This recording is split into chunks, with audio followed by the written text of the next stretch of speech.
Awesome. That was awesome. You guys are awesome. No, you're awesome. You are awesome. Sir, you are awesome. Seriously. Awesome. Awesome. Awesome. Everything is awesome. Welcome to this week's edition of Everything is Awesome. I am your host, Kev, and this is the show where we talk to awesome people about awesome things. And ho, boy, I know it's been a while. We came back, we had a special message, and then silence. I apologize for that. Mental health, it's crazy, am I right? But we're back, and I am re-energized because this past weekend was Fan Expo Philadelphia.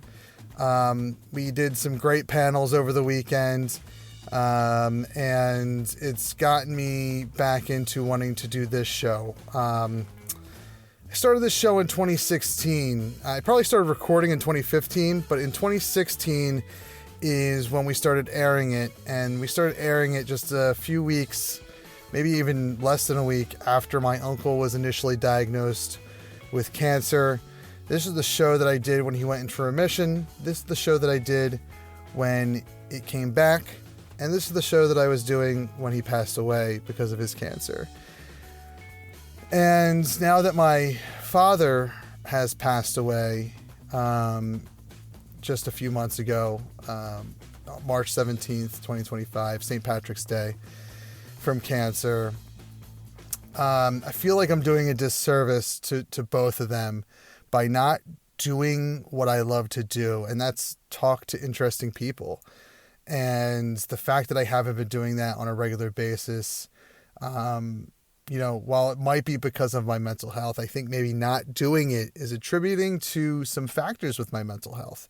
And sure, there's plenty of things I should be doing for my mental health that I'm not. But anyway, Fan Expo Philadelphia 2025 has re-energized me with Everything is Awesome and some other projects that I am working on. So what we're doing here is we're doing Fan Expo Week. That's right. And this first episode that we're doing this week is an interview I did just over a year ago with Ben Beck, who, now he didn't do it this year, but who for the past 2 or 3 years has been moderating at Fan Expo Philadelphia. And we talk about that. We talk about some other conventions that he moderates at. And this is a great, behind the scenes of what it takes to put on a panel, what it takes to put on a podcast, what it takes to moderate panels, what it takes to get a group of people together and have a coherent conversation. This is a great behind the scenes that is going to, I think, just give some context to the panels that you will listen to this week on Wednesday and Friday are the panels I did at Fan Expo 2025 in Philly here. And then I have some stuff from in the past that never aired that will be airing at some point, probably over the summer. But that being said, what a great conversation I had with Ben. While one note is that some of the plugs he gives at the end about Fan Expo obviously don't apply. He's actually not doing Fan Expo anymore. But he does give a plug about Altered Reality Entertainment and all their conventions that he does do work for still. So that still applies. But please take a second and sit back, relax. And I say second, it's probably a little over an hour and 15 minutes. And listen to a great conversation between two dare I say, fanboys who get to talk to people for the fun of it and get to moderate panels and put on performances. That's all these panels are, performances in front of crowds at these conventions. And then I'll be back on the other end to wrap things up right here, only on Everything is Awesome on awesomepodcast.com. I'm over an ankle injury. I fell in the city the day before the Super Bowl. I stepped off a curb wearing flip-flops, rolled my ankle, ruptured a ligament, sprained another one, fractured the top of my foot. So I'm just today, I'm supposed to get clearance this afternoon to not wear a boot anymore, but I'm doing it anyway right now. I drove for the first time yesterday. And so the house that I'm in, I have been waiting 2 years to get down to my basement because I was working on other things in the house to set up my home studio. So I'm hopeful that that's like my spring project now, is to get my home studio set up really, really nice. Well, I think your biggest thing you had to get over was wearing flip-flops in the city. Because Yeah, I mean, I love Philadelphia, but come on, like I would not wear open toe anything in that city. all the time. I am, and in fact, like the only reason I'm not wearing flip flops right now is A, I'm going to the doctor's later. B, my ankle is still really swollen, so like I have to wear certain shoes that actually fit the width of that ankle now. So I feel like because of that, like I need to wait until I'm done PT, and then I'm right back to flip flops. Like everyone, when I talk to the ER doctor, like, oh, so you're like Jason Kelsey. I was like, first of all, I am at least 3 or 4 years older than Jason Kelsey, and I've been doing this a lot longer than Jason Kelsey. Thank you very much. So wait a minute, but yeah, hold on. You were wearing flip flops in the city before the Super Bowl, which means you were wearing open-toed shoes. yes. I'm hoping no socks, because socks and flip-flops is, that's already a no-no. But that means Right. you were wearing open-toed shoes in February. Yes. In And I was city. wearing basketball shorts. Oh, okay. All right. But a hoodie. I'm already questioning doing this podcast. It's funny because like, so in my like 20s and like early to mid 30s, I could wear basketball shorts all the time and not be bothered by it. It's only the last 12 months or so, as I'm approaching 40, that like in the winter, I'm like, oh, I'm actually a little, unless I'm shoveling, I'm like a little cold. Like I'm actually getting cold in the winter now. So I think basketball shorts and probably flip-flops in the winter are slowly becoming a thing of the past for me. See, I'm in my early 40s. I'm in my early 40s already, and I'm at the point in my life where I like wearing hoodies even in the summer. Oh no, I'm like the opposite. Not like full on like heavy bundled fleece lined hoodies, but like I have a hoodie collection, and it's, I mean, not a lot. It's like 10 or 12 of them. Right. And I rotate them around the winter and the fall, because I like wearing hoodies.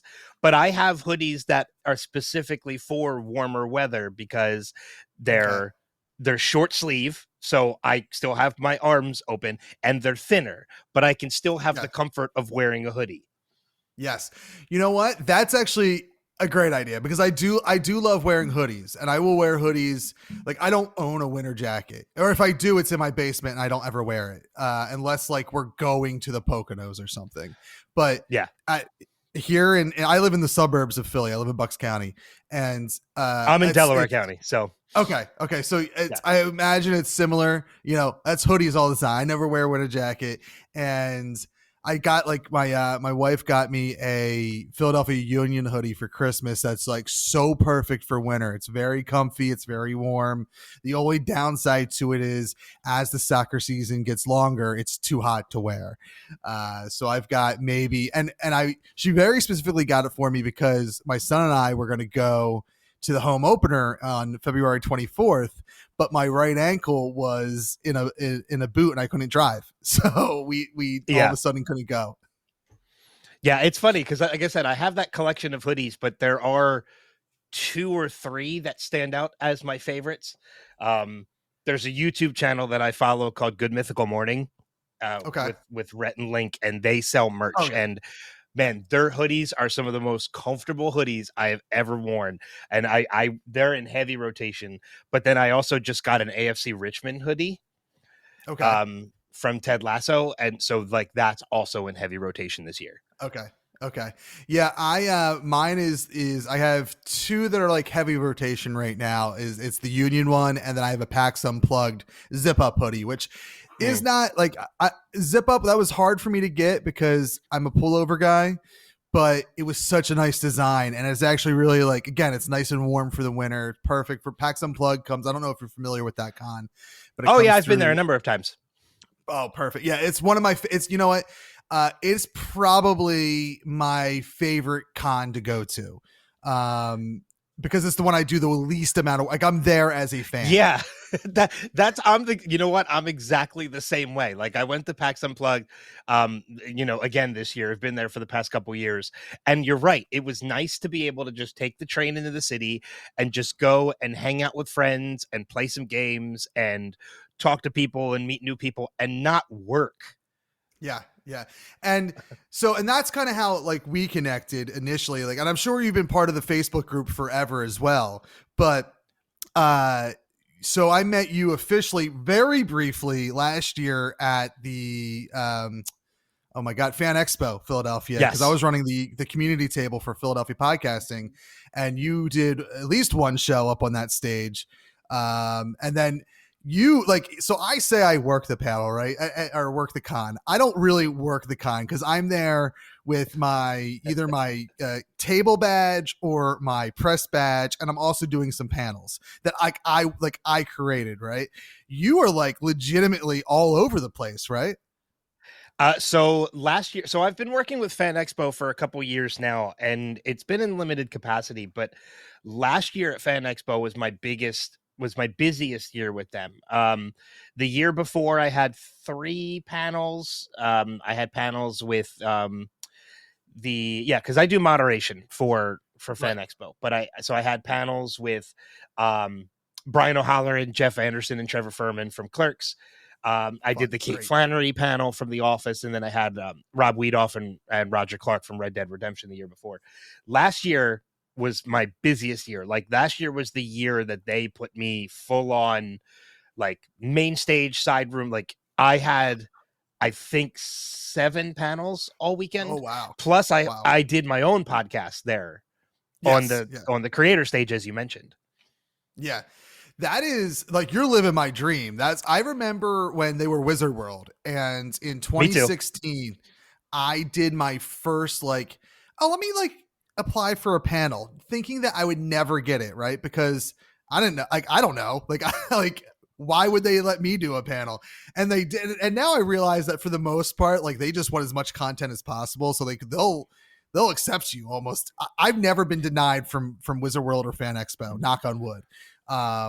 But so I don't know if it's because they just want content or if they believe in me, but it is. I remember the first one I did, it was like such a fun experience because I didn't realize, like, I thought it was like something special, and I guess it is, because I don't know that everyone gets accepted. Maybe I just do. And every year I get at least 1 or 2 panels accepted, but I have a great time. And like, that was in 2016. I was like, I want to be Philadelphia's Kevin Smith and just moderate a bunch of panels with like Wizard World at the time. And you're living the dream. How does that work? Like, did you connect with someone while you were doing your own panels there? So how I got into moderating is kind of like a right place at the right time story. I was working for I was covering events through my podcast. So applying as press, applying for media credentials through a bunch of different shows. And I was getting it. I was getting a lot of media coverage, a lot of media credentials through a lot of different shows. And I attended another show that was at Oaks. I'm not going to mention the name of the show only because I know what you're talking about. It's not Great Philadelphia.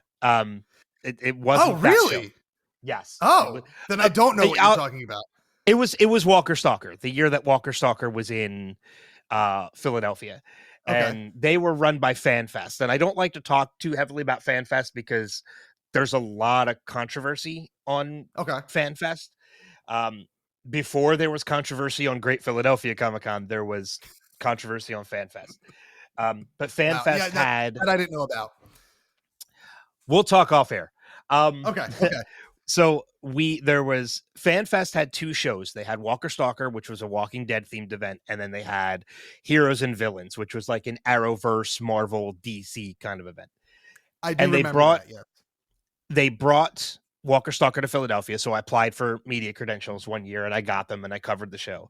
And then the following year, they came back, and I applied again, and that year they sent out an email to everybody who had applied for media credentials, and they said, hey, we are looking for moderators to moderate a panel or two at the show. If anybody would be interested, send in some samples of your work, and we'll vet everything and we'll reach out to people. So I was like, you know what? I've never done it before. I've always wanted to do it. Let me send in. So I put together a short reel of, I had already had like a number of celebrities on my podcast. So I sent in a short reel of interviews I conducted and conversations I had and just waited. And within a week, I got an email back from their program director, and he said, hey, would you be interested in moderating a panel with Michael Rooker? And I was like, yeah, like that would be great. That would be awesome. So little did I know the experience that Michael Rooker is on stage. And it's basically like throwing you to the wolves. The reason why they gave me Michael Rooker was because nobody else wanted to do it. And because he's crazy. But I took on the challenge, and, I met the program director. His name is Jason, who I'm actually still really good friends with to this day. And and I did it, and I felt such a rush from doing it. And, Michael and I talked about it after the panel, and, he apologized for being crazy.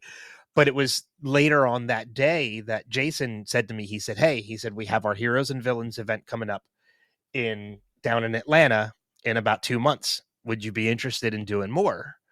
I said, yeah. I was like, I would love to. He's like, you haven't really worked much with us. So he's like, we can't pay you yet, and we can't pay your airfare or anything. I was like, I'll do it. Because I wanted to do it. I wanted the experience, and I wanted to show commitment. So I paid my own airfare, paid my own way, and, paid for my own hotel. And I went down to Atlanta, and I ended up doing 3 panels at that show. And then they just started bringing me in to more shows, to the point where I was, the panel started small, to the point where I was on stage with Stephen Amell and, all these other great people that I've built up good professional relationships with. And then it finally got to the point where I was like, you know what? Like, why am I limiting myself to just this company? And I started reaching out to other companies, and I started getting brought into other companies because I had more experience doing it. And now I'm one of, I come into Philadelphia every year for Fan Expo. They bring me back in to work because I'm local. And now I'm actually also one of the head moderators for another company called Altered Reality, which does TerrorCon and AnimeCon and Rhode Island Comic-Con and such. And I'm having a blast with those guys. So it was really just a right place, right time kind of situation. And I've just been lucky to continue with it ever since. That's awesome. And I feel the fact that, like, you need to sit down and do the smaller ones first, because, like, not that I get overly like fanboy, but because, like, everyone that you've mentioned so far, at least, like, I'm a big fan of and I love, like, there's no one that, like, I would say Kevin Smith is like the guy that I'd be like, oh boy, what am I going to do? Because, like, he's the one that I kind of like, I look to as like, all right, that's the career I would love to have. And not so much the filmmaking part of it, just the going around the world and talking part. Is like, yeah. So funny story about Kevin. And I'm not telling you this to make you jealous, although there's a part of me that is. So 2 years ago when I did Fan Fest, I knew Kevin was a guest, and I was the same way. Like, I had always wanted to meet Kevin. I'm such a fan of him, not just for his movies, but for his podcasting. And I knew he was a guest. Him and Muse were both a guest. And so when I was brought in to moderate, before I was given any of my panels, I was like, hey, like, I would love to do the Kevin Smith panel. And then I was told, like, well, Kevin doesn't do a panel. Like, him and Jay do their own show. It's a special event, on like Saturday night. So, and they don't use moderators for that. It's just the two of them. It's their podcast that they do. And I was like, oh, okay. Right. And then I ended up getting the Clerks guys anyway. So, and I've since become friends with Brian O'Halloran through that. And, like, we've kept in touch, and I've worked other shows with him. So Brian and I have become chummy. But that year when Kevin and Jay did that did that show, I asked, I was like, well, could I at least get, since like I'm not getting paid, is it, can I at least get tickets? Like, do I have access to that show? They're like, yeah, your badge will get you into that show. If you want to go to the show and enjoy it, you can enjoy it. So that was on Friday. Their show was Saturday night. Saturday morning, I got a text message from the program director for Fan Expo and said, hey, is there any chance, she sent me a text and she's like, I think I know the answer to this already, but is there any chance you want to introduce Kevin and Jay at their show? I was like, yeah. That's awesome. Yes, absolutely. So I got, because she told me, she's like, good. She's like, I need somebody there to kind of like be a presence, to make sure the music cues hit, make sure the audience is getting loaded in right. You know, and then to meet them backstage and to make and introduce them to come out and everything. It's like, yeah. I'm like, I'm fine. I'll totally do all that. So I got to be backstage and I got to meet Kevin, and like Kevin and I chatted for a little bit, and I got to meet Muse. We took a bunch of pictures and all that stuff. And I even talked to Kevin. I said, hey, like, I'd love to have you on my podcast. He's like, yeah, man. Like, that would be great. Like, let's do that. And then I've since never had him on. Right. But the coolest part about that whole experience was, you know, I went, you know, we had the conversation. I went out, I did the introduction, they did their show. And then when their show was over, I immediately bolted backstage because I wanted to say goodbye to them. And the moment I turned the corner and Kevin saw me, like, he started bolting towards me to give me like this huge hug. And he's like, man, that was awesome. He's like, we definitely need to do this again. He's like, here's my card. He's like, give me your number. He's like, so we can exchange. And I was like, this is surreal. Yeah. That's really like, cool. Kevin has my business card in his pocket. Like, this is amazing. That's awesome. I have one Kevin Smith, like, meeting him story. He was in Philly a few years ago. I think it was like 2017 or 2018. He did like 2 or 3 different shows at Punchline Philly. And it was right around, my uncle passed away like November of 2016, and early November. And my uncle, who was like 15 and a half years older than me, he introduced me to Kevin Smith. I was 12 years old, I think, when he said, here's Clerks. And I was like, oh, this is awesome. And then, like, looking back, having watched that as an adult with my own 12-year-old son, I didn't show him the movie. Let me put that out there. But having my own 12-year-old son, who I was like, before rewatching it, like in the context of like a 12-year-old, I was like, I can't wait to sit down and watch Clerks and Clerks 2 and Clerks 3 and all these Kevin Smith movies with my 12-year-old. And I watch Clerks. It's like, no, he needs a couple of years. But so those, he did, like, for a while, he was coming to Philly like in November to do some shows.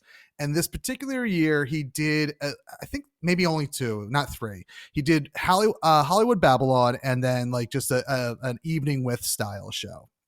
And after the Evening With style show, I, like, me and my wife, we like were kind of like moseying around outside to see if like there was a spot that he'd be at, and we couldn't find anything. So I was like, all right, that's fine, like, whatever, like, well, let's go home. And as we're driving home, I see him and a bunch of people outside, and it's starting to rain a little bit.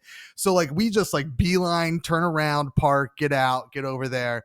And he was so nice. Like, that's the greatest thing as a fan, is to find out that like one of the people that you look up to is just a super good dude.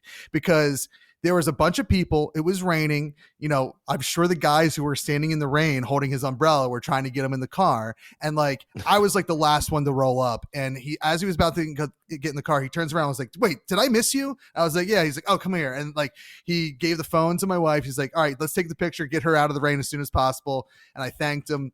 It was just a really cool experience to, like, it was like literally 5 seconds meeting him, but like, he made sure everyone there got a picture, got to shake his hand, got to say hello. And I aspire to be that type of person. Yeah. It's funny too, because, I've been moderating for a number of years now, and, in working the show circuit, like I have, because in addition to moderating 2 years ago, it's actually the anniversary of it this these couple days right now is the anniversary of the weekend that I did it. I actually got brought in to be a program director for a show. Oh, So I was the one that actually created all the panels and set the schedule and put everything together.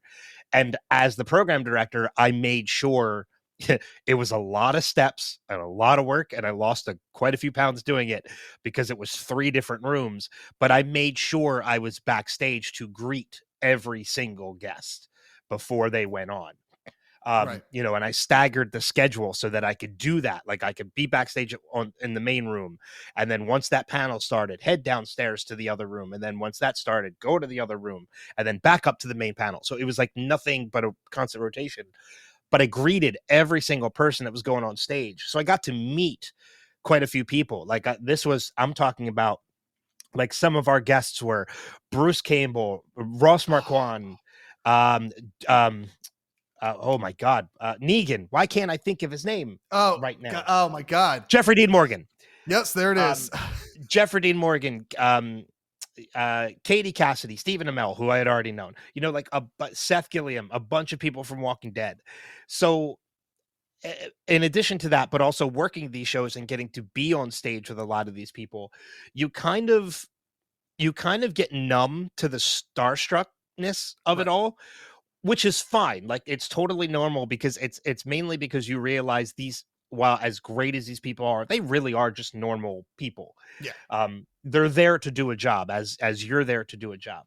So, and in that, being able to like kind of lose that starstruckness, you're actually able to kind of form relationships with them, like professional and friendships and such. Like I said, I have a great professional relationship with Stephen Amell because I've been on stage with him like 4 or 5 times already.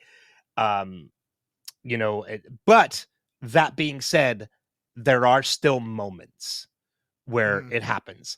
Last year at Fan Expo, it took 35 years to happen, but I finally met Michael J. Fox. Backstage, I was backstage after his panel, and FanFest knew how big of a fan of Back to the Future I am, and that I had never met Michael, and I was so busy, I wasn't going to have the opportunity. So FanFest made it a point that when that panel ended and Michael came off stage, they introduced us. That's awesome. And it was a surreal moment. I don't know where I was going with all of this, but I'm there. That is literally, I don't get goosebumps very often. I can tell you the last time I remember getting goosebumps was when the trailer for Force Awakens first dropped and the Millennium Falcon zooms by the screen. I think was the last time I got goosebumps. But you mentioned meeting Michael J. Fox, because that's another like childhood hero of mine. Not, you know, from very specifically, obviously, Back to the Future. Teen Wolf, I was a huge fan of. I was actually at that. Go ahead. I was gonna say the list, like the Frighteners. Yeah. Secret to My Success. So like they yeah. Yeah. And last year, I'm not a guy who's like, I'm going to drop hundreds of dollars on a photo and an autograph. Like, I get it. I get why people do it. And maybe if I had a little bit more disposable income, like where I could just like drop that kind of money, I would do it. And I was like, I think Back to the Future cast is like when I have to do it. And I was sitting at that community zone table, like Friday night. And I was like, do I pull the trigger? And I never did. I didn't pull the trigger just because it was hard for me to justify all that money for a picture with the cast of Back to the Future, which is wild to say that like I couldn't justify that, because I should have. I don't regret not doing it, but that is one of those I feel like a once in a lifetime opportunities to like see all those people in one spot. I will tell you, I don't do that very often either. Occasionally, every once in a while, I will splurge for the photo op, but for the most part, I'm lucky enough that I can take pictures with them like after panels and stuff. Like last year, I had panels with Giancarlo Esposito and Sam and Sean Astin and Michael Rosenbaum, Tom Welling, and Kristen Kruick. And oh God, who else was I on stage with? Peter Cullen, who was absolutely amazing. So I'm lucky enough that when I moderate a panel, I get to do pictures with them afterwards. So it doesn't cost me anything. However, this year, He is on my wish list of I don't know what panels I'm moderating this year at Fan Expo. He is number one on my wish list, and I've already told them this. And if I don't get his panel, I won't be like bummed because I know how the system works. You don't always get the panels you want. But I have already decided that if I don't get his panel, I'm buying the photo op and the autograph, and that's Alan Tudyk. Oh yeah, yeah. He's fun. Because I am a massive fan of A Knight's Tale and Resident Alien, which is freaking phenomenal. But my wish list is very short this year. There's only 4 people on my wish list. I have Alan Tudyk, Adam Savage, who I've always wanted to meet. Yeah. Danny Trejo, just because I think that would be incredibly fun. Yes. And Rainn Wilson, because I'm a huge Office fan. Okay. So as long as I get one of them, I'll be content. But I really hope it's Alan Tudyk. Right. Yeah, I love A Knight's Tale. I have not picked up Resident Alien yet. Like it's on my to watch list. But yeah, I mean, I know him from A Knight's Tale and Dodgeball. Like that's where I really know him from. Patch Adams with Robin Williams and was he? I didn't even realize he was in that. He is there. There's a scene in Robin Williams was my hero. Yes. There's the scene in Patch Adams where it's the beginning of the movie where he's in the whole institution and he helps the guy be able to pee because there's squirrels attacking him in his head. Okay. That's Alan Tudyk. Yes. Gotcha. Okay. I need to go back. I have not seen that movie. Oh no, that's not Alan Tudyk. Sorry. That was a different character. Alan Tudyk is in the institution with him. Okay. Yeah. I don't want people sending you emails. Yeah. Well, people, I hope you heard that correction because we don't. No one on this show wants emails. Your guest is a moron. He was wrong. Listen. I don't get emails for everything that I'm wrong about, so I think we're good. Okay. But yeah, it wasn't until like well after Firefly went off the air that I found Firefly. I'm always not always, but a lot of these geeky shows that are one-hit wonders or they're only around for a short period of time, I'm always really, really late to. And I fell in love with that world. I love Firefly. I love the movie. Such a great universe. And he was fantastic in that along with the rest of the cast. And that's where I kind of really felt I enjoyed him in A Knight's Tale and in Dodgeball, but I fell in love with him in Firefly. Steve the Pirate. Yes. Oh yeah. No, I was gonna I'm the same way. I was very late to Firefly. I actually saw Serenity before I watched Firefly. Oh, interesting. But enjoyed Serenity and then realized, oh, this was based off a TV show. Let me watch the TV show. And it's so funny because as somebody who podcasts and has podcasted for over a decade now about movies and television and gets to do all this stuff, go to these events, I get often criticized if there's something that has been off my radar or I haven't watched yet. If there's a incredibly popular movie that I tell people I haven't seen before, they're like, what? How do you claim to be a movie fan? You haven't seen this. Or a particular show that I haven't watched yet. And I tell people, it's well, there's only so much time in the day, for one. 2, I need to make money. That's another thing. And 3, there is so much content out there that it is impossible to have everything chucked off on your list. Yeah. It's impossible for that to happen. Yeah, it is. I mean, so my biggest, I would say shame, being someone who lives in the greater Philadelphia area is I've never seen Rocky.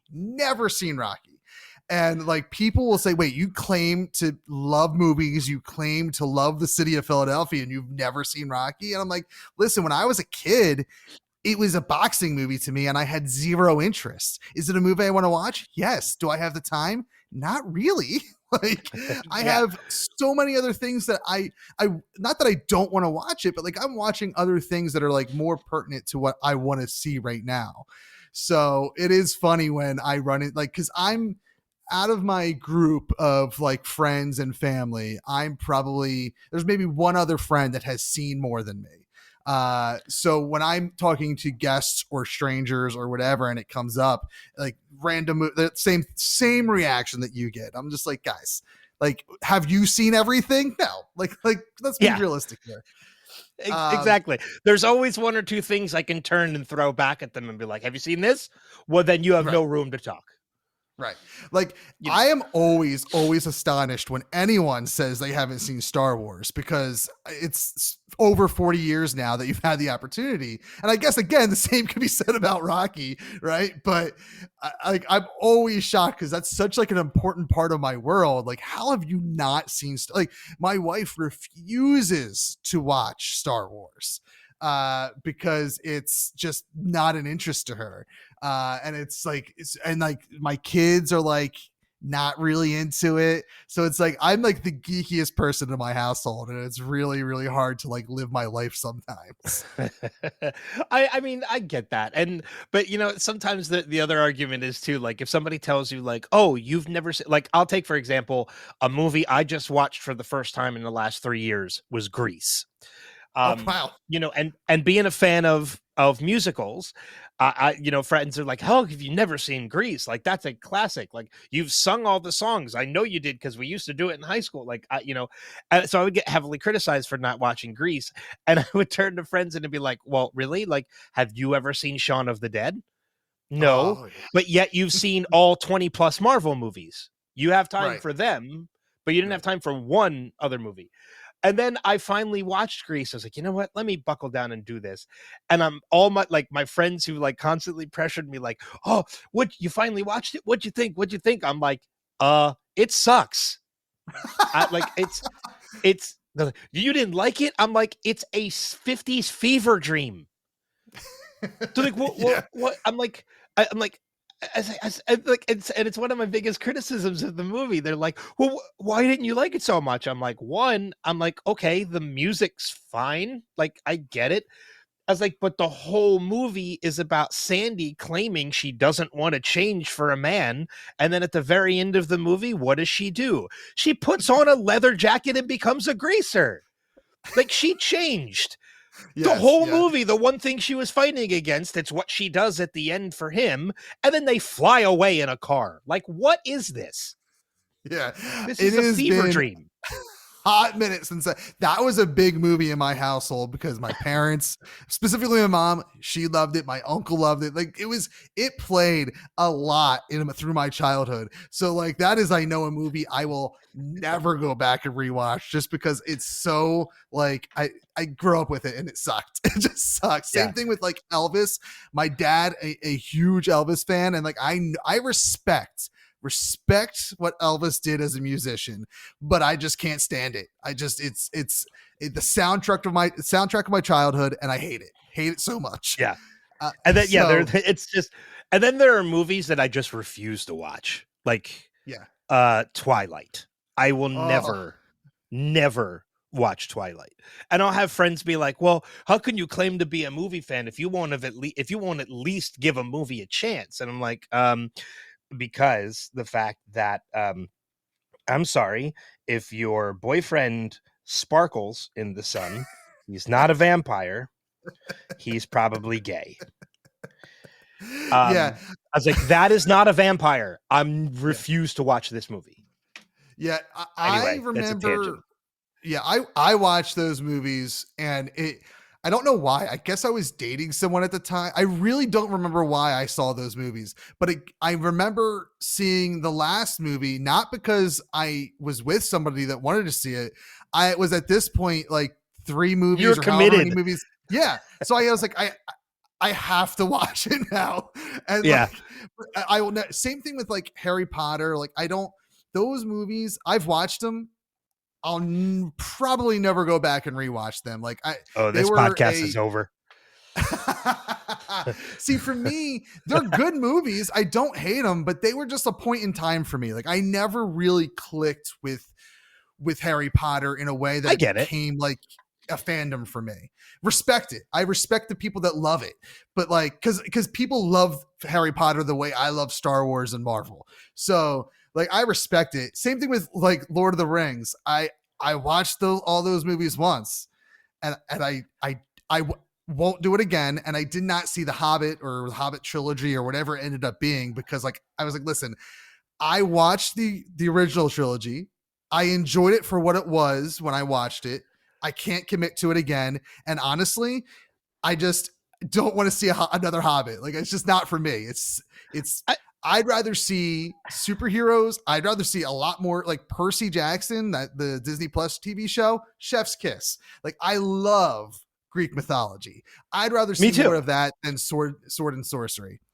Look, I totally get it. Like I'll be completely honest. I love the Star Wars universe. I love all of the movies, including the last trilogy. I enjoyed all of them, even though some people did not. All the series, I think The Bad Batch is the best animated series they have done so far, and I'm really disappointed it's in its last season right now. But all that being said, all this love I have for Star Wars, I'm a bigger Trek fan. Oh, interesting. You know, because I think their series are just as good, and I think the movies are great. It's for me, I've always lived in the world where like no one's really both, and not for any reason other than you just usually prefer one over the other, and you're not going to devote your time to the other one, which is kind of like where I'm at. Like I've seen some Star Trek. I'm not a huge, like, I think I could easily get into it because I love Star Wars. And like, I watched a few episodes of The Next Generation, loved it.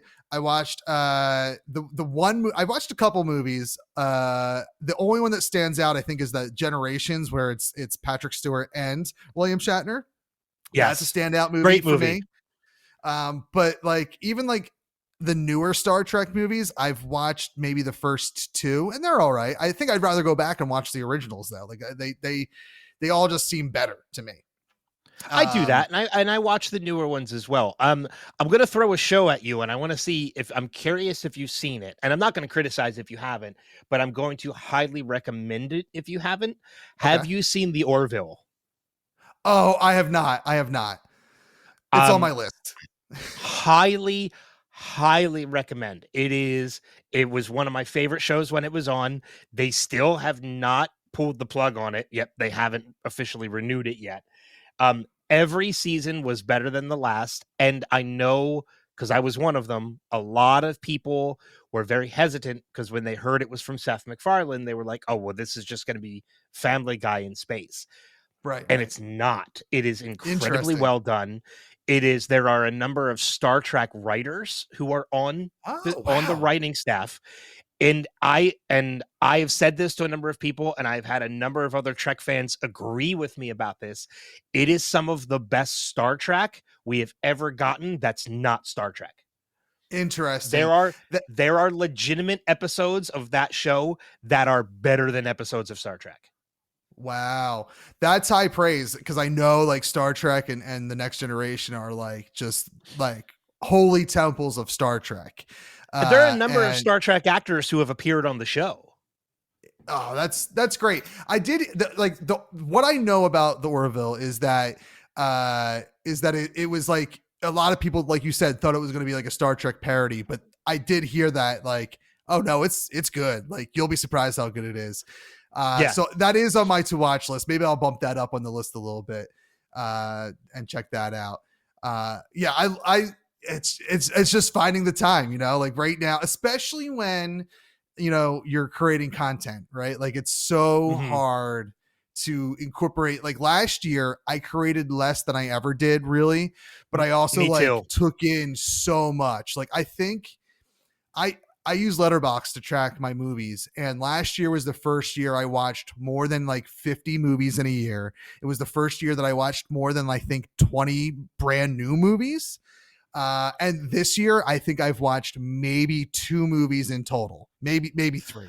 So it's because I'm in creating mode. Yeah. And I do that too. And I make it a point every year, at least once a year, I choose a month, and it's usually a month with 31 days because I want to give myself the most time. And I create a playlist of It's usually 60 to 70 movies I have never seen. And it's a mix. It's a mix of older movies I should have seen to newer movies that I have, that I just haven't had the chance to watch yet. And I make it a point during that month, and I do it on social media so that I kind of have the pressure of keeping up with it. I actually do. It's my month of the unwatched, and every night during that month, I watch at the very least one movie so that I get through 30 to 40 movies in that month, and it's my catch-up month. Gotcha. And I usually try to get ahead of my content so that I don't have to worry about recording during that Right. month. Sometimes I'll watch the movie during the day while I'm at home working or editing. Other times and most of the time I'm sitting in my recliner and I'm watching it in my living room. So I make it a point every year because I'm the same exact way. I fall behind on stuff very easily and very quickly because of content creation. And I make it a point in that month to play catch up. Because one of the reasons I fall behind so quickly is on my podcast, some of the I do a couple different themed episodes, but one of them is always a top 5 episode where I choose a topic and me and my guest choose our top 5 favorites of that topic. So it could be top 5 favorite Tom Hanks movies, or just recently we did top 5 favorite baseball movies. But to create that content a lot of times requires going and watching at the very least probably 7 to 10 movies that I'm either rewatching or watching for the first time to see if they might make that list. So for every top 5 episode I'm recording, it requires me to watch like 7 to 10 movies. Right. So Right. that takes, it's only an hour to an hour and a half podcast, but it takes probably 20 plus hours of prep time. Yeah. Yeah. That's insane that you do that to yourself. I enjoy it though, because I love watching movies. Yeah. Yeah. And talking about it. Right. And that's, so you mentioned earlier you've been doing your podcast or podcast in some fashion for over 10 years. When did you start podcasting? So a little bit of background for before I started doing it. I actually worked for people that are local to Philadelphia or the surrounding area that might know, but for your listeners that don't, I actually worked for WMMR, which is a rock station here in Philadelphia. And I worked for Preston and Steve, which is their morning show. So I was doing a lot of events with them, and I'm friends with them. And, I've gotten to know them over the years, and I'm still, in touch with them now. And then when I left that, I wanted to keep up with that kind of thing because I had actually applied to be a jock at WMMR, and I had actually done a couple overnight shifts at MMR as well. But that station is everybody there is so ingrained in that station that there really is no movement because all of their jocks are fantastic. So there's never any open positions at that. So that's one of the reasons why I didn't continue there, but I wanted to do something on my own. So a friend of mine and I decided, well, let's do a podcast and let's kind of treat it like a radio show. Let's do opening chit chat. Let's do news segments. Let's do entertainment segments. We'll do interviews. So it was basically like Preston and Steve, but just in a podcast format. Yes. And we started doing that. And then within like 2 or 3 months of starting it, my partner at the time was like, we should really start reaching out to get guests on. I was like, we're 3 months in. Nobody knows who we are. Like, we're not going to book any guests. And this was me thinking bottle half empty. And he's like, well, let me reach out. He's like, let me see what I can do. And within a week, we had booked Chris Allen, who was the winner of American Idol. Wow. I was like, are you kidding me? Like, we've already got Chris Allen. That's amazing.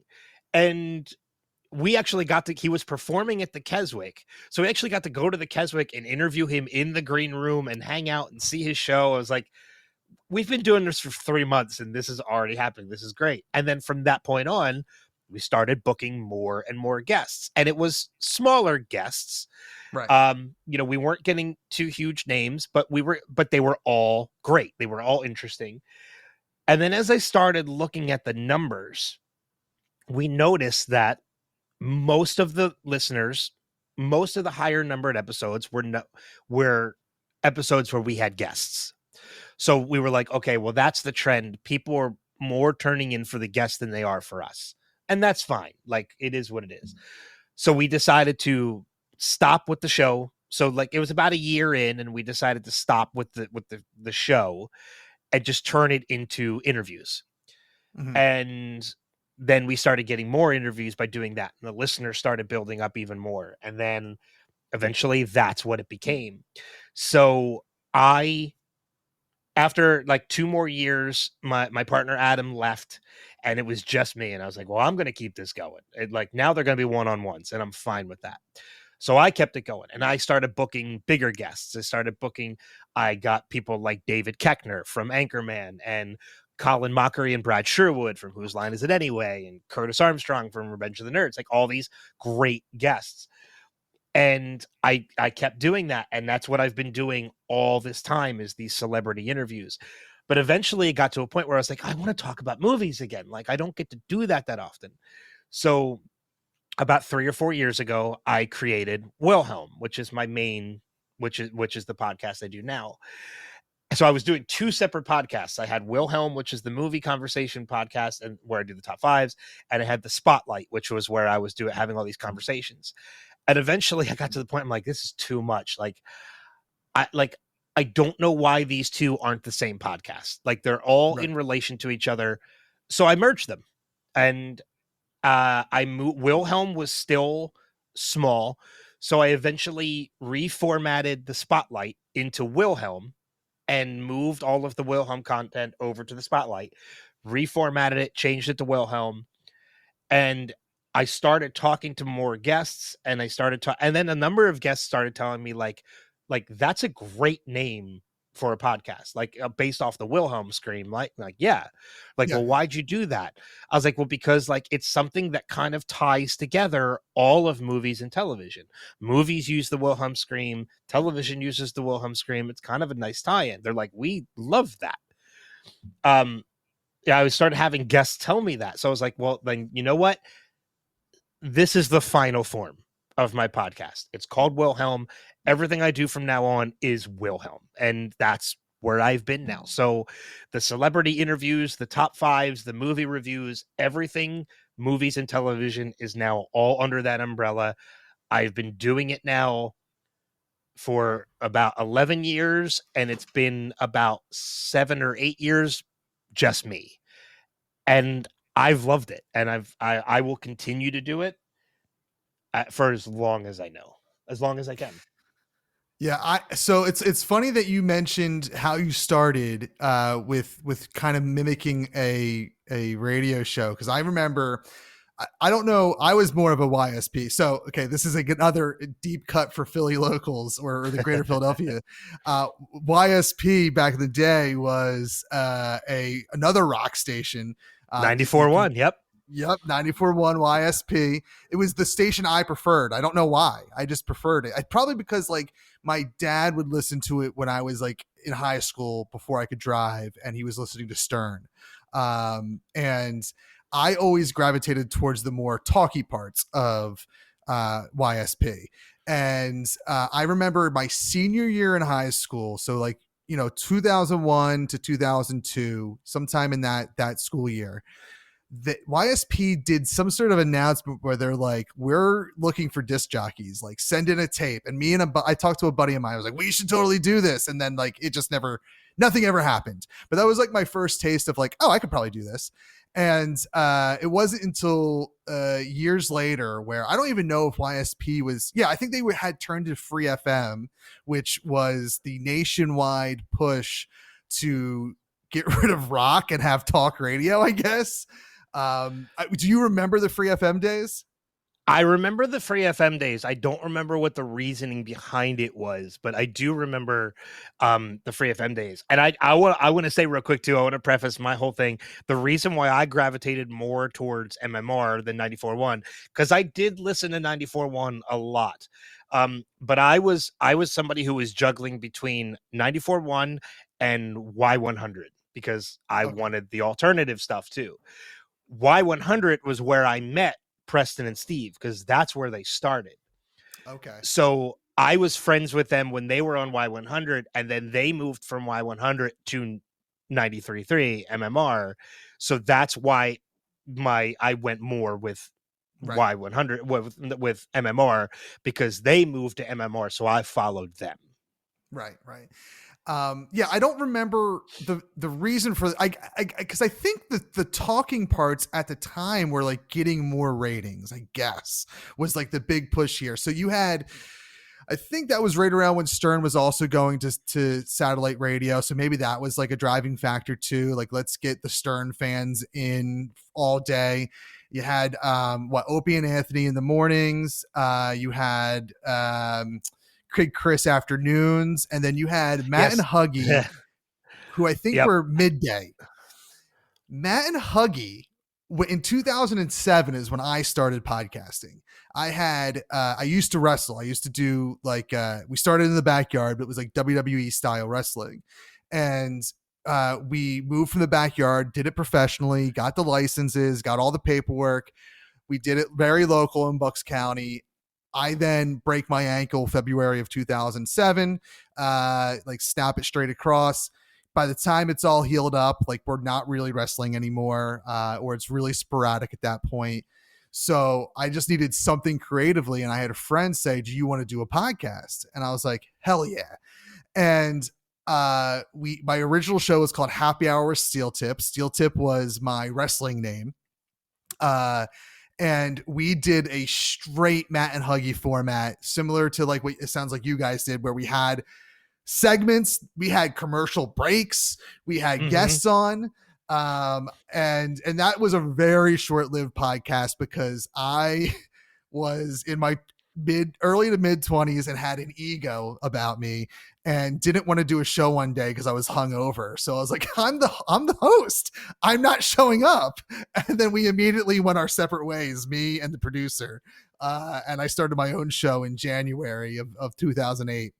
And then it's just been, everything since then has been, culminated into Everything Is Awesome, where I finally, kind of like you, found my groove with like, oh, I'll just be the host and I'll have guests on. For me in 2016, when I started Everything Is Awesome, it was more about like, okay, I started podcasting in 2007 with the grand scheme of I'm going to make money. And that's just not what happens in podcasting. Yep. So I was like, but this is, it fulfills me creatively. So like, I need to do this in a way that I just don't care. Like it's for me and me alone. And if people listen, great. And that's how Everything Is Awesome started, where I just sat down and talked to, usually I talk to other podcasters. I try to get other guests on, like comedians, and I've had some actors and actresses on in the past. And then 2020 hit and I took a beating mentally. So I took a couple of years off, and season 2 is here. This is what this is all about. And but yeah, it's very much like went from like a 2 to 3 hour radio format show, because back in 2007 there was no blueprint to podcasting. It was, well, let's be a radio show. And now the 1 hour, mainly because like it's hard as hell to get two people who are constant on one show together. It's a lot easier to get a new co-host every week. Yeah. And then that's what I do with Wilhelm too, is I bring on a guest co-host for particular episodes, if it's not a celebrity thing. But I'm with you. Like, I got to a point where I'm content with what I'm doing. Like I'm happy with what I'm doing. I got to a point, I'm at a point now where I don't look at numbers anymore. Yeah. I don't look at listener numbers anymore. The only time I ever do is if I'm reaching out for like a celebrity interview and they'll be like, oh, well, what's your listenership? Right. And a little piece of advice out there for anybody who is podcasting. A lot of times when you get that as a response, it's not the best. They're looking for, how do I put this? It's not going to be the best experience, because publicists like that are the ones that like, they just want attention for their guest. Whereas if you reach out to somebody and be like, hey, like I really enjoyed talking to this person about this and about this, or, you know, they have this coming up and I'd like to help them promote it. More times than not, I'll get like, if it's not a no, it's a sure, let's see what we can schedule. They don't question numbers or anything like that. It's because they're looking for exposure for their guest to be able to talk about what they enjoy talking about. And those oftentimes are the best experiences because they're just like you or just like me. They're not worried about how many people are listening. They just want to talk. Yeah. And those turn out to be some of the best conversations. So when you're reaching out to a guest, if they respond with, oh, what's your listenership? More times than not, I'm often turned off by that because I know it's not what's important to them. I 100% agree with that. And it's, you know, it's not very often that this show turns into like podcasting advice, at least not anymore, maybe in the beginning, but that's A, great advice. And B, I couldn't agree more. Like one of my favorite interviews happened like on episode 20 of this show back in like 2016. And that was when I sat down and chatted with Erin McGathy, who did a podcast called This Feels Terrible. She was married to Dan Harmon for a little bit. She guested on a couple episodes of Community. She did Dan Harmon's podcast a lot. And she was like I can't believe she did my show because she was getting ready. She was going through a divorce with Dan Harmon. She was getting ready to go on tour across the country before moving to Ireland. And I reached out, not through like no official channels. I went to her website, filled out the contact form and said, hey, love you, love your podcast, would love to talk to you. And it was an immediate yes. And that stands out as one of my favorite episodes because it was also one of the most nerve-wracking for me because it was like it was the first time I had a guest that like had been on TV. Mm-hmm. And then speaking of podcast advice, the other I think one of the most important pieces of advice I always give people is like just hit record, just sit down and hit record. Once you get over that hurdle, you're pretty good. Yeah, and that's good advice too. Like I know, like one of the themed episodes we do on Wilhelm is my friend Kristen and I. We do what's called the movie swap, and it's basically again, it's another opportunity for Kristen and I to watch movies we've never seen before. So I will give her a movie she's never seen, and she gives me a movie I've never seen. And our homework is to watch those movies, and then we come on the podcast and we talk about them. And then at the end of the episode, we assign each other new movies. And those are formatted in such a way that it's usually there's so many tangents we go off on, like we never stay on topic the whole time. But a lot of our listeners love that because they love our banter. They love to see where we're going to go because we always come back to topic, but it's just a matter of like how long it's going to take us to get there, to get back on track. But again, there's no intro to those. It's literally we get on, we start talking, I hit record, and then wherever I feel is a good opportunity to start the podcast when I'm editing is where I start it. And, you know, like there's no intro, it's just conversation. And, you know, going back to my previous point about like, I do this now because I just enjoy doing it. I don't worry about numbers.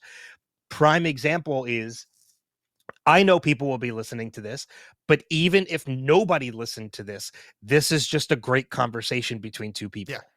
Yes. And I enjoy that. I enjoy that totally. That's enough for me to do it. Yeah.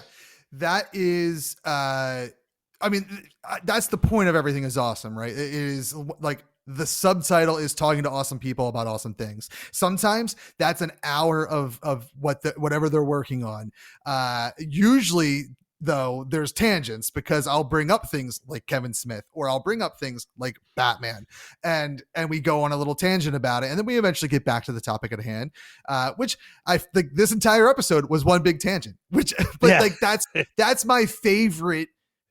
It's honestly my favorite type of show. Like I know that the podcast genre of two people sitting around talking is overdone, but like that's my favorite show. Like I learned of podcasts through Smodcast. That was like my first podcast I ever listened to.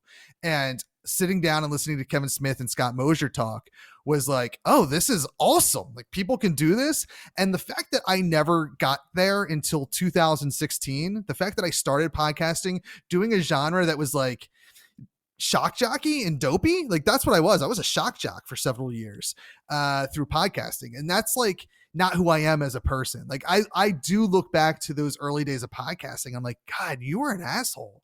Like that was, it's just, you weren't a good person. You were making shitty jokes and you just like, it wasn't you. It's not who you are. And that's like, I eventually discovered myself like, and embraced the nerdiness part of me and made that part of my shtick because that's who I am. And once I did that and I started embracing just having a good conversation and just having a good time and doing it for me and my guests, like I want my guests to have a good time, obviously. That's when it all kind of snapped together. And like a big thing for me in season 2 here is like getting over the burnout that I sometimes feel when I'm doing podcasting. And like, that's why I've turned this into a seasonal show. Like I'm taking summers are my busiest time of year. I'm usually going to cons. I'm usually going on vacation with the family. The kids are off. My wife's a teacher. She's off. So there's just like constant noise in the house. So even sit down and edit is sometimes hard to do. So like, I'm like, you know what? I can be a seasonal show. There's no rule that says that I have to do 52 shows a year. Like that's my thing this year is like, just do what you can and have fun. Yeah. And you know what, while on the topic of like podcasting advice, since we've already touched on it, you know, you touched on another one. I have the other 2 biggest pieces of advice I will tell people, because one of the greatest things about having been a podcaster for so long is I have had more people than I can count approach me and ask like, what advice do you have for me? You've been doing this for over a decade. Like, what advice do you have? Because the sad reality is when you go on Spotify, when you go on Apple, when you go on all these podcasting apps and you look at how many podcasts are out there, more times than not, a majority of them don't last. Like they're people that wanted to try it and they didn't go too far. Or like you look at like, oh, here's a podcast about Lost, the TV show Lost. Oh, they haven't put out an episode since 2016, like because they stopped. You know, the longevity isn't always there with podcasts. So I'm incredibly proud that I've been doing this for as long as I have. But on that note, you talk about burnout. I've been there. I've experienced that burnout. I've had friends that experience that burnout. And I will give the piece of advice that I'm sure you can probably agree with is that when you feel that burnout, don't fight against it. Take the time that you need to get it done. Most times than not, your listeners will come back. You don't have to worry. Yeah. You're going to lose a couple, but you're going to lose a couple even if you don't burn out. I mean, that's just the nature of podcasting. Yep. Like when you feel the need to take a break, take the break because your mental health will be better for it. Your content will be better for it. People can hear the burnout when it's there. Yeah. And you're going to lose listeners that way if you don't take the break. The other piece of advice I have, and this is the biggest piece of advice I have for any podcaster, is do not pigeonhole your podcast. We've talked a little bit about this in what our show started as into what they've become. Podcasts are going to mature. They're going to evolve. They're going to change. Do not fight against that. Don't try. I have seen so many podcasts fail because they have this idea of what they want the podcast to be. And then as they continue on with it, when it doesn't go the way they want it, they force it back to what they wanted it to be to begin with. Well, it was very clear that's not what that podcast was meant to be. So stop trying to force it back to that. Adapt. Go with what your podcast is becoming because it's a comfort zone for you. It's a comfort zone for your listeners. So allow your podcast, allow your content, even if it's not a podcast, allow your content to mature, allow it to evolve, allow it to adapt. If you don't, you're going to fail. Yeah, that is, I mean, that I feel like that's why Everything Is Awesome exists. Like I had to evolve, and I didn't lump everything into one feed like you ended up doing, because again, quite honestly, I'm glad that my feeds don't exist anymore from 15 years ago, because it doesn't represent who I am. I own it. 100%. I think you need to own that stuff, much like James Gunn did when he went through his fallout at Disney and then coming back. We all change. You quite literally, after 7 or 10 years, are a new person. You've shed every layer of skin and have new skin that you didn't have 10 years ago. So you literally become new people every 7 to 10 years. And I think we need to have that, especially in like our generation of social media. When we started social media, no one knew that it would come back and haunt us all these years later. And there are people that still don't realize it will. Right. Yep. And the same thing is true about podcasts, because you do have some degree of control of saying, well, I don't want it up anymore, but that doesn't mean someone doesn't have it saved somewhere. And Yep. My old episodes aren't up publicly anymore, but that doesn't mean that someone I know doesn't have them saved somewhere. And I know that, like, I talk about how I don't like appreciate what I was back then, because I was shitty back then.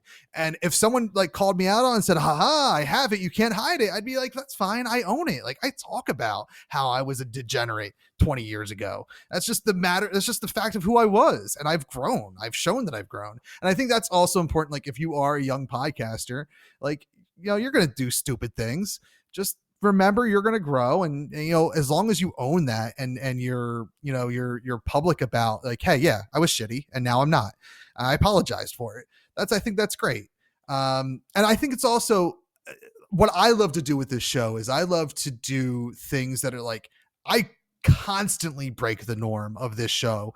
Like, we at least once or twice a year we'll do something that's like, oh, we're not sitting down and having a conversation. We're sitting down and playing like D&D, or we're sitting down and we're playing some sort of tabletop role-playing game. And there's some of my favorite shows, because we've broken the norm. We're doing something fun that we're all enjoying. And like, hey, I hope my listeners resonate with it. And if you don't, that's fine. You'll be back for when there's a guest that you want to listen to. I mean, I think the gravity of the situation when you're doing a show that's an interview show is your listeners aren't there every week. You're getting a new crop of listeners, probably more so every week than any other show, because people are tuning in to hear the guest.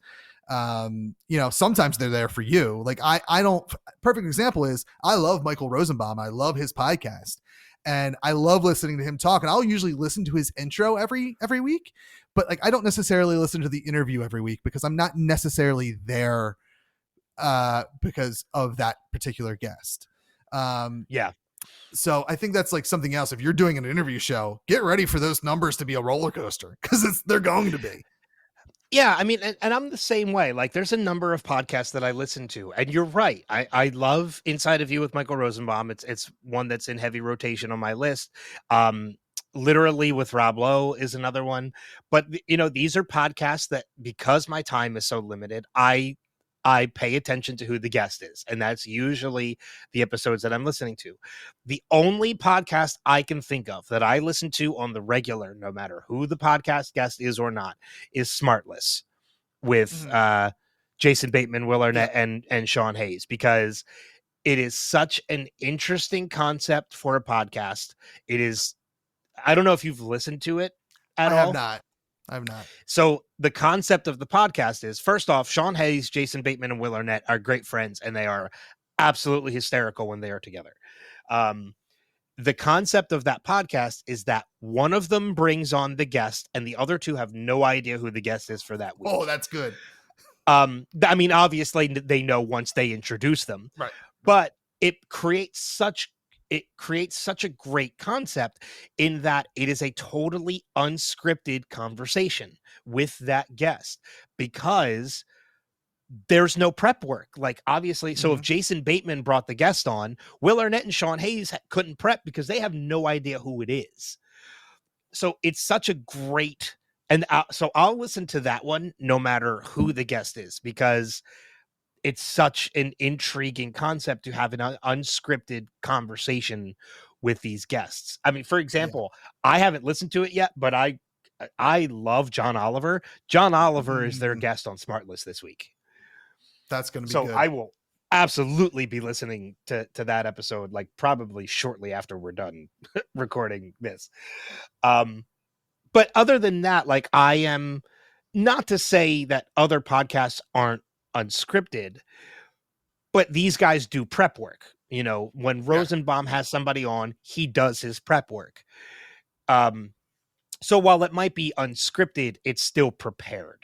Smartless is completely unprepared, unscripted, and it works so well. And more times than not, it just turns into like Sean, Jason, and Will just giving each other crap the whole time. Right. And it's hysterical, but that's one of the reasons. But you're right. I talk about tangents.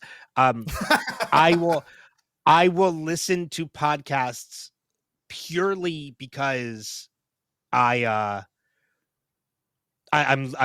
interested in the guest that is on. Right. And that's just the reality of the situation. If you're going into an interview show, like, oh, I'm going to create an interview show, they're just got to know that. And I think, like, the other, you know, in our podcast advice corner here near the end of our show here, is that you have to also, like, if you are going to look at numbers, don't be wigged out when there's not that many. Like, when it's like, if it's between 100 and 200, like I read somewhere, and the numbers may have changed, you know, over the years, but like 5-7 years ago, like the average podcast gets about 150 listeners. So like, if you're only getting that, then like you're winning. Like, not everyone is Mark Maron, you know, not if you're a celebrity hosting a podcast, by that very nature, you're going to get a ton of downloads. If you're me hosting a podcast and you're hitting 1,000 downloads in a week, like, that's great. That's a great week for you. Well, you bring up people like Mark Maron, and the one thing that people don't realize is when it comes to Mark Maron, when it comes to Joe Rogan, when it comes to Michael Rosenbaum, people don't realize the amount of money that is behind they are paying for those listeners. Not meaning like they're buying people to listen. They are paying for marketing. They are paying for production. We are all self-produced, self-marketing podcasts for the most part. So when you're right, when we're getting 100 to 300 to 1,000 listeners, we're doing well. You're not a failure. You're not getting 10,000 to 100,000 to 1 million listeners because you don't have the money to do that. And that's okay. That's totally fine. The other two, I'll give you two more quick pieces of advice and then I'll be done. I promise. If you are somebody who does celebrity interviews or celebrity conversations like I do, and you reach out, no is not a bad thing. Do not be discouraged by a no. Because as I tell people, that's not no, that's no for right now. Yeah. Do more interviews, get more guests, build up your repertoire so that you can reach out again a couple months or a year or two down the road and be like, hey, I've had these people on my podcast. Would you like to join that list? I mean, don't put it that way. That sounds horrible. But, but you get the point I'm trying to make is like, you now have more experience that they might now be willing to say yes. So don't take a no as a permanent. No is no for now. Yeah, for sure. And then the other piece of advice I have goes for anybody. This is podcasters or podcast listeners. If you have a friend who has a podcast and they ask you to subscribe to their podcast, we just got done talking about how we don't pay attention to numbers, and this totally goes against that, and I apologize. But if you have a friend who puts it out there, like, I have a podcast, would you be like, please like and subscribe my podcast, like their Facebook page, subscribe to their podcast. It helps them get found by other people who do listen. Just because you subscribe to a podcast doesn't mean you have to listen to it. Yeah. It takes 30 seconds to subscribe to that podcast. You don't have to listen to it. Just do them a favor and subscribe, because subscription number, while listener numbers we don't pay attention to, subscription numbers help. Yeah. Yeah. There is some wild Apple algorithm out there that with subscriber numbers, review numbers, and all that fun stuff that ultimately helps get the show in front of more people. So yeah, I'm big on that as well. Like I love when, oh boy. So I just got a text message about my kid throwing up at daycare. Oh boy. So that's an awesome way to end this show. Yeah, that's one way to go out. But as Ben said, like do your friends a solid to host podcasts. And like, I'm big on, like, I try to, again, because it takes time. It does take time to sit down and write a review. I understand that we all don't have all the time in the world, but it can also be about a 60 to 90 second quick thing is to all your friends, or even just shows you listen to. If you enjoy those shows, sit down, rate them 5 stars, and just do a quick little review, because all that helps as well. I mean, I listen to my podcasts on Spotify, but I have an app on my phone called Podcast Addict that it is the point of that app on my phone is to go, and I use that app to subscribe to all of my friends' podcasts, because it adds to their subscription numbers. I don't have to listen to their podcast. I do from time to time. Like I'll randomly pick a friend's podcast and listen to it. I don't have time to listen to all of my friends' podcasts. But I still use that app to subscribe to all of their podcasts, so that I'm helping them with their subscription numbers. So it takes 30 seconds, not even, to subscribe to a podcast. And it really does help podcasters like me, like you, like other people that we know. So this goes to anybody. If a friend asks you to subscribe, don't be a jerk. Subscribe to the podcast. You don't have to listen, but subscribe. Right. Help support. All right. So before we officially let you go, this is going to air some point in April before Fan Expo. So I know we both have Fan Expo coming up, but is there anything else that you would like to plug or point people to? So, I mean, I'll point to the podcast that I mentioned, which is Wilhelm. I do the top 5 episodes that I mentioned, the celebrity conversations. I do movie reviews, the movie swaps that I said with my friend Kristen. Everything for Wilhelm can be found at wilhelmpodcast.com. There's links on where to find social medias, to listen, to subscribe. All that fun stuff is there. I do another podcast, which is a spinoff of Wilhelm, called Revisited. That's in joint conjunction with another podcasting network called Podcastica. And that is where we every week, so we choose a show that has already aired, and then every week we take the next episode and we break it down, and we have discussion, and we have listener feedback for all of that as well. We started that podcast covering Lost. So we did all 6 seasons of Lost. And right now we just wrapped up season 2 of Ted Lasso. So we still have season 3 to go. And I think we decided we're going to do The Good Place after Ted Lasso. We haven't decided yet. But that's one we I think is kind of high on our list to dive into after Ted Lasso. So that's the Revisited podcast, and that can be found at revisitedpod.com. Other than that, you mentioned Fan Expo, which is in May, which I'm really looking forward to that. But I also work with another company called Altered Reality, which does TerraCon, AnimeCon, and Rhode Island Comic Con, which is like huge. Rhode Island Comic Con has over 100,000 guests every year. And that's in November. I will be at every Altered Reality show this year, all up and down the East Coast, plus Colorado Springs. So if you want to find out where those shows are at, so you can maybe go to them and check out their guest list, just Google. I think their website is alteredrealityentertainment.com. But if it's not, you can just Google Altered Reality Entertainment, and it will take you to their webpage, and you can see all the shows. They have 6 or 7 shows this year, and I'll be at all of them. Busy man you are. I try. All right, Ben, it was great talking to you for Everything Is Awesome. We'll have to have you on again, because this is just one of those episodes general conversation, and it's one of my favorite episodes that I ever get to record.